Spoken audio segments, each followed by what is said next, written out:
Hello everyone, welcome back to my channel. I hope आप सभी अच्छे होंगे। तो आज हम न्यूबॉर्न बेबी के एक ऐसे एक्सरसाइज के बारे में बात करने वाले हैं जिससे न्यूबॉर्न बेबी अपना developing milestone as like neck control, sitting, crawling, standing, walking बहुत जल्दी अचीव कर लेता है। तो ये एक्सरसाइज है टमी टाइम, पेट के बल लेटना। जैसे हम बेबी के नहाने, सोने, खाने को बहुत ज़्यादा इंपॉर्टेंस देते हैं, ठीक उसी तरह से हमें बेबी के टमी टाइम को भी इंपॉर्टेंस देना चाहिए। न्यूबॉर्न बेबी दिन भर में ऑलमोस्ट 15 आवर्स पीठ के बल सोते हैं, जिससे वो अपना सिर, आर्म्स और बैक का यूज़ करके उन्हें प्रैक्टिस में लाने के कम चांसेस मिलते हैं। इस वजह से हमें बेबी को टमी टाइम देना चाहिए, जिससे वो अपने सारे बैक एरिया को एक्टिविटी में ला सके। हो सकता है बेबी स्टार्टिंग में चिल्लाए, रोए, गुस्सा करे या फिर स्माइल भी कर सकता है, बट आपका बेबी कुछ भी रिएक्ट करे, टमी टाइम आपके बेबी की फर्स्ट एक्सरसाइज है और इसे आपके बेबी के डेली रूटीन में इंक्लूड करना है। अब हम बात करते हैं what is tummy time. Tummy time babies के डेवलपमेंट माइलस्टोन तक पहुंचने का एक स्टेप है। टमी टाइम में बेबी कुछ टाइम अपने पेट पर स्पेंड करता है। पीठ, हाथ, पैर, कंधे और बैक की मसल्स को स्ट्रॉन्ग करने के लिए टमी टाइम बहुत इम्पॉर्टेंट है। जब बेबी जाग रहा हो और बेबी टमी टाइम पे हो तो उस टाइम बेबी की सारी मसल्स एक साथ काम करती हैं। टमी टाइम बेबी के मोटर स्किल्स डेवलप करने की भी एक अच्छी प्रैक्टिस है। अब हम बात करते हैं benefits of tummy time. Tummy time के बहुत सारे बेनिफिट्स हैं, तो चलिए मैं एक एक करके सारे पॉइंट्स पे डिस्कस करती हूँ। तो फर्स्ट है इसमें से हेड शेप। जब बेबी पीठ के बल ज़्यादा सोता है तो उसके सिर के पीछे एक फ्लैट स्पॉट हो जाता है। अगर आपके पास बेबी है तो आपने ये चीज़ ज़रूर रियलाइज़ किया होगा।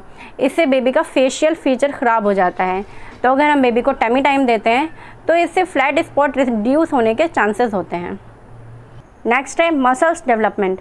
टमी टाइम गर्दन, कंधे, आर्म्स और अपर बैक की मसल्स को स्ट्रॉन्ग बनाने में हेल्प करता है, जिससे बेबी अपना सिर उठाने में कैपेबल होता है और बेबी के नेक कंट्रोल में भी हेल्प मिलती है। नेक्स्ट है motor skills and sensory development. Tummy time से बेबी के मोटर स्किल्स और सेंसिंग पावर डेवलप होती है, जिससे बेबी को लुढ़कने, बैठने, क्रॉलिंग करने और चलने में हेल्प मिलती है। नेक्स्ट है आई मसल्स। टमी टाइम में बेबी हर चीज़ देखने के कैपेबल हो जाता है। पीठ के बल तो उसको बस वो छती दिखाई देती है, तो इस तरह से वो कलरफुल चीज़ों से अट्रैक्ट होकर वो चारों तरफ देखने की कोशिश करता है। इससे बेबी के आई मसल्स स्ट्रॉन्ग होते हैं। नेक्स्ट है relief in colic pain and gas. जब बच्चा टमी टाइम ले रहा होता है तो बच्चे को कॉलिक पेन में राहत मिलती है और बच्चे की जो गैस भी बन रही होती है वो भी बहुत ईजिली रिलीज़ हो जाती है, जिससे बच्चा कंफर्टेबल फील करता है। अब हम बात करते हैं बेबी के टमी टाइम के लिए हमें किस किस चीज़ों की रिक्वायरमेंट पड़ सकती है। तो टमी टाइम के लिए हम बेबी के लिए वाटर मैट या फिर एक्टिविटी मैट ले सकते हैं। बेबी की अटेंशन के लिए हम सॉफ्ट टॉयज़ या फिर म्यूज़िकल टॉयज़ ले सकते हैं और बेबी की क्यूरियोसिटी बनाए रखने के लिए हम क्लोथ बुक या फिर पिक्चर बुक ले सकते हैं। अब बात आती है हम बेबी को टमी टाइम पर डे कितनी बार और कितनी देर के लिए दें। तो अगर आपका बेबी 2 हफ्ते का है तो आप अपने बेबी को 30 सेकेंड से 1 मिनट तक का टमी टाइम दे सकते हैं, और अगर आपका बेबी थोड़ा बड़ा है तो आप थोड़ा ज़्यादा टाइम टमी टाइम दे सकते हैं, जब तक आपका बेबी कंफर्टेबल हो। ये यहाँ पे चार्ट डिस्प्ले है, आप इस चार्ट को देख के अपने बेबी के मंथ्स के अकॉर्डिंग कितनी बार और कितनी देर के लिए टमी टाइम देना है जान सकते हैं। चलिए मैं थोड़ा एक्सप्लेन करती हूँ।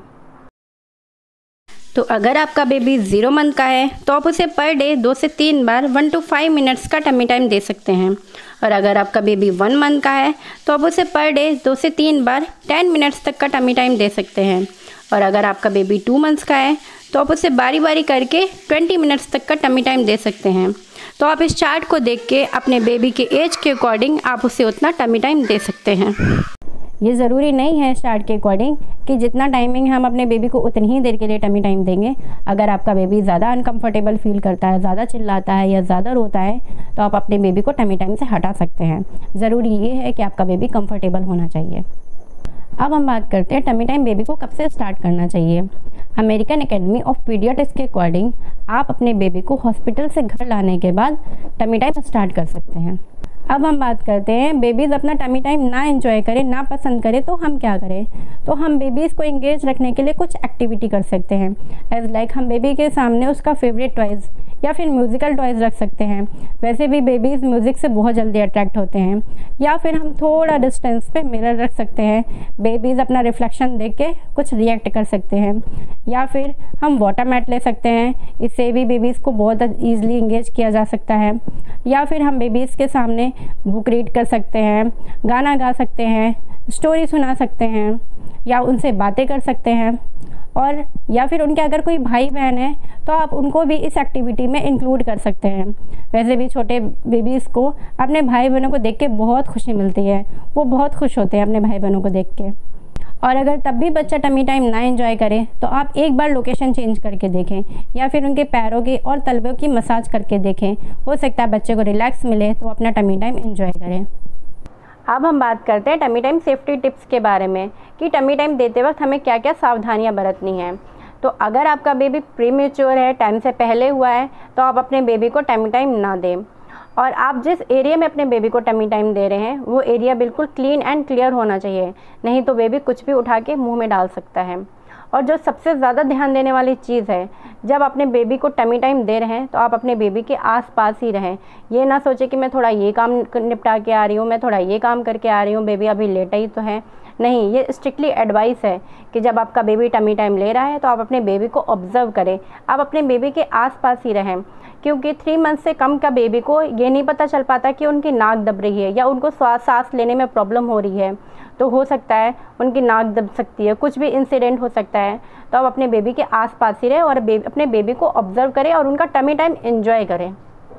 अब मैं बताती हूँ कि बेबी को टमी टाइम किस टाइम देना चाहिए। तो जब आपका बेबी जाग रहा हो, फ्रेश मूड में हो और उसे फीड लिए हुए आधे 1 घंटे हो चुके हों, तब आप अपने बेबी को टमी टाइम दें। फीड के एकदम बाद टमी टाइम नहीं देना चाहिए, नहीं तो बेबी दूध निकाल सकता है।